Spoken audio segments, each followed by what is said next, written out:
In his reply to Black, Nicholas Agar says that a slippery slope argument can be refuted by invoking a principle that clearly distinguishes the practices at the top of the slope from those at its bottom.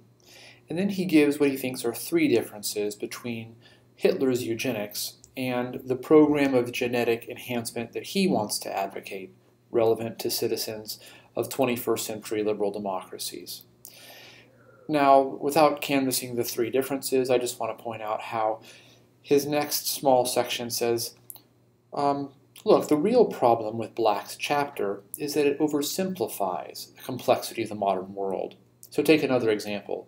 To be alive and aware in the early 21st century is to find yourself simultaneously at or near the top of many slippery slopes. He uses the internet as one example. It's possible of a great evil, and yet we don't want to shut that whole thing down. We just want to use it cautiously. Likewise, genetic enhancers should proceed with caution. Interestingly, Agar admits that there is a biotechnological slippery slope. It's just not in eugenics, but it's leading to the mindset of the Third Reich, which scares Agar even more than Black's slippery slope.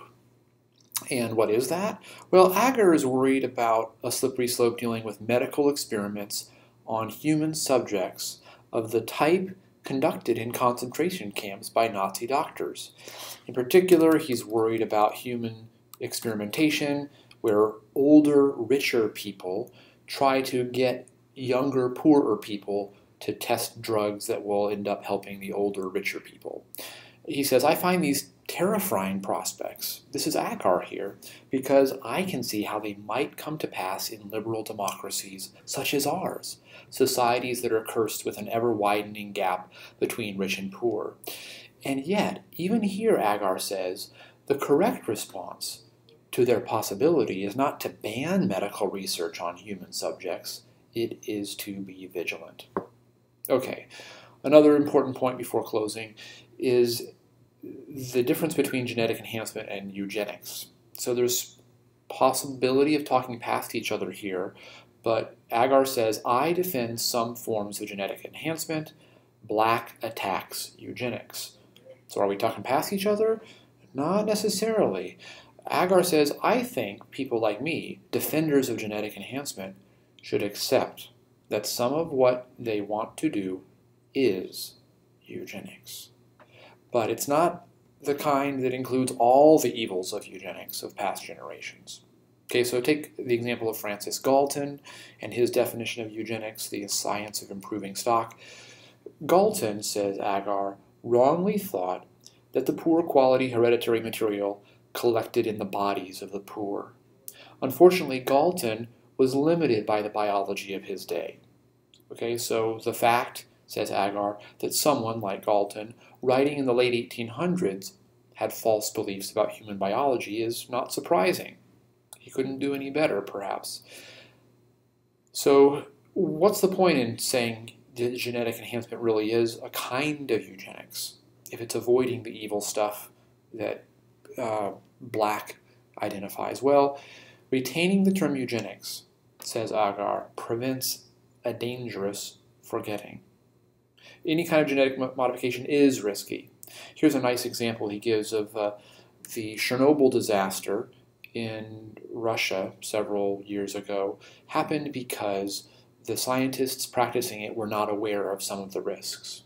So if, as Agar says, we ditch the word eugenics, we risk leaving the current practitioners of human biotechnology in a position that's analogous to that of the Soviet nuclear engineers.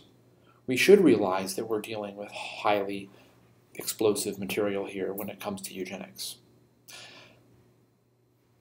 Slippery slopes and slip-proof ladders. He concludes the chapter reply by talking about how two recent books, one by Steve Pinker, one by Matt Ridley, are more optimistic about human beings and our progress. And Agar says we might call these philosophical appeals to this continuing trend of improvement, the slip-proof ladder.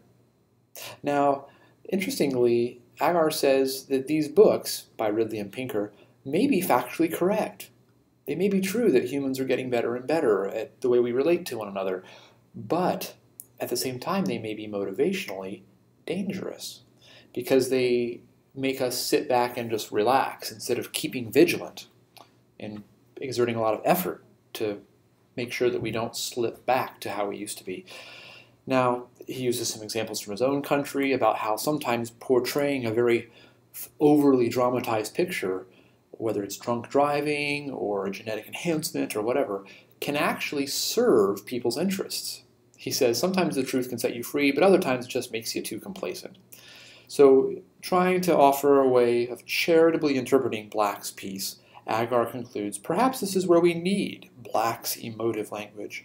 It's useful for geneticists to have a false impression of the proximity of Nazi eugenics, so that they, the geneticists, can maintain a safe distance from it.